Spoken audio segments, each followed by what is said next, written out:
Access denied. Access denied. Maintenance line. Access granted.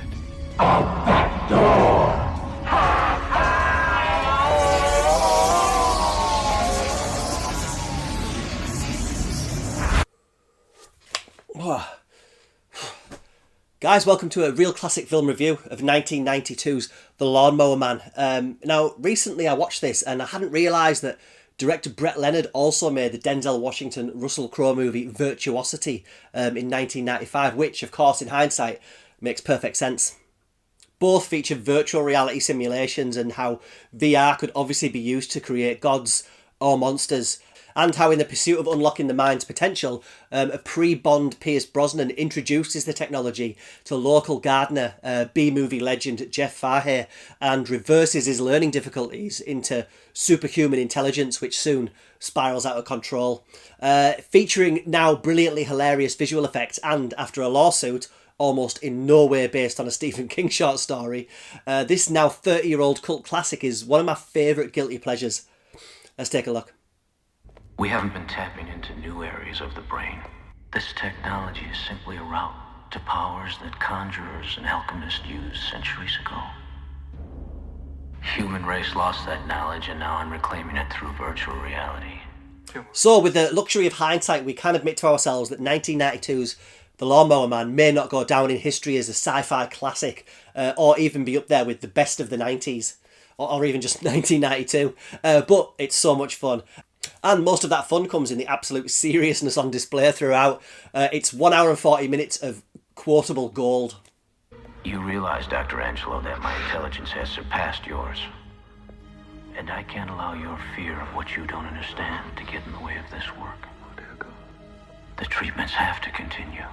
But outside of that, I would imagine that it was, or certainly I found it to be, pretty cutting-edge stuff visually.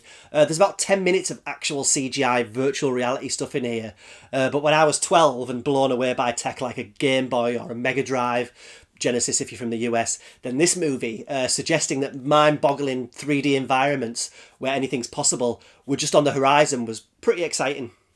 Guys, I'm Stephen at Real Classic Film Reviews. Thanks so much for clicking on this video. If you love classic films, including crazy cult classics, just like this one, then consider clicking those like and subscribe buttons. It really helps me in deciding what kind of movies to talk about. But for now, thanks for being here.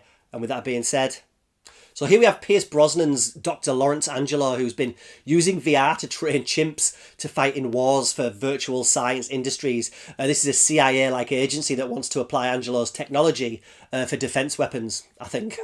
But that all goes south when a chimp escapes and goes on a rampage. Not to be discouraged, Dr. Angelo decides to introduce the slow-witted but well-meaning handyman Jobe to his new tech with surprising results. Brainstem strobe enabled. Is that my hand? Ah! It's gonna hit me! No, it's not gonna hit you. Just relax, just breathe. So the cool thing about Jobe absorbing all this information is that we get to see how it gives him a newfound confidence. Like gone is the childlike Jobe, replaced with a forceful and independent character. He's no longer going to take any crap from the local bully, and the priest he's been in the care and punishment of is in for a taste of his own medicine. Good Father McKean took him a poor idiot nobody wanted. The devil's taking you.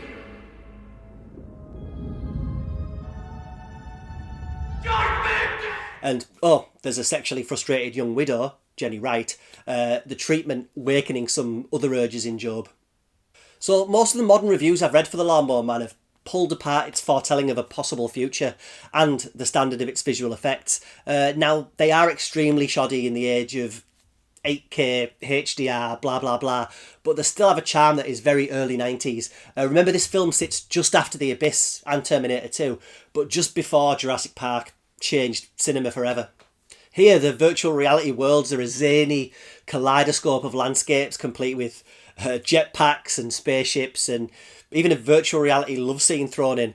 It looks like a mid-90s music video now, but 3 decades ago, it was a tantalising look at some future tech. The thought of being anchored to a gyrosphere, suspended in space as you float, fly, or fall through a multicoloured bubble world, still seems cool. So here's a few things that I love about the Lawnmower Man that other people, for some reason, see as its bad points. So firstly, Pierce Brosnan dictating the plot to his futuristic audio journal device. It's a clever way of having a voiceover in the film without having an actual voiceover, and he gets top marks for keeping a straight face throughout. The electrochemistry of his brain has responded better than I expected. I'm going to step up the virtual treatments and increase the dosage of nootropic drugs. And Jeff Fahey's performance throughout, from simple wide-eyed handyman to digital messiah, is again endlessly quotable. I'm going to project myself into the mainframe computer. Once I've entered the neural net, my birth cry will be the sound of every phone on this planet ringing in unison. The attempt to shoehorn a subplot about a kid and his broken home into the movie is ever so handy when Brosnan's wife escapes the film in the first act and we need some mild peril in the third act. This really should have been Brosnan's wife and child. I'm sure that would have made the stakes a bit higher. And I love the fact that Jobe's powers, now that he's unlocked the full potential of his brain, are a little bit like the Force in modern Star Wars movies. They're just whatever they need to be at whatever particular time. If you need to mind control a lawnmower, no problem. Need to turn a government agent into blobs, why not?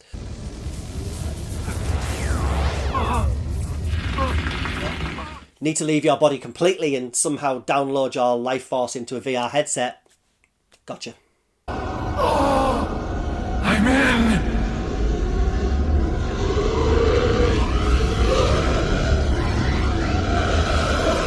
So there is a whole sub-story to the production and subsequent release of this movie. The Lawnmower Man was supposedly based on a Stephen King short story, which I think features a lawnmower and a man. But that's about it in terms of the similarities. The title was just glued onto another sci-fi script. Problem is, they credited King and he sued, and it was no longer based on a novel by Stephen King. I love the 90s shady organisation behind the whole thing, represented by a 1984 style giant screen in the face of Breaking Bad's Dean Norris. Although it's all completely silly, of course, it still has themes that are being used to this day. Giant evil corporations using technological advantages for their own gains, and VR simulations as both learning tools, entertainment and prisons. Think Strange Days and even the Matrix movies. It's a great glimpse at some retro tech and has a great sucker punch ending that unfortunately birthed a few sequels that are not worth bothering with. But for now though, take a trip into a virtual world of superhuman silliness with 1992's The Lawnmower Man. Go check it out.